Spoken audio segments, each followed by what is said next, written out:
നമസ്കാരം. സൈനസൈറ്റിസ് അഥവാ പീനിസം മൂക്കിനും കണ്ണുകൾക്ക് ചുറ്റുമുള്ള അസ്ഥികൾക്കിടയിലെ ശൂന്യമായ അറകളായ സൈനസുകളിൽ ഉണ്ടാകുന്ന നീർക്കെട്ടല്ല ഇൻഫെക്ഷനാണ് സൈനസൈറ്റിസ്. കാരണങ്ങൾ വൈറസ്, ബാക്ടീരിയ, ഫംഗസ് തുടങ്ങിയ അണുബാധകൾ, തണുപ്പ്, വെയിൽ, പുക, അലർജി, മൂക്കിൽ ദശ വളരുക അല്ലെങ്കിൽ മൂക്കിൻ്റെ പാലത്തിനുണ്ടാകുന്ന വളവ് ഒക്കെ കാരണങ്ങളാണ്.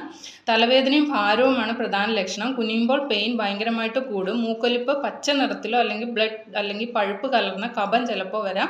പല്ലുവേദനയും ചിലപ്പോൾ കാഴ്ചക്കുറവും ഒക്കെ അനുഭവപ്പെടാം. എക്സ്റേ CT എടുത്ത് നോക്കിയാൽ നമുക്ക് കൃത്യമായിട്ട് രോഗം അറിയാൻ പറ്റും.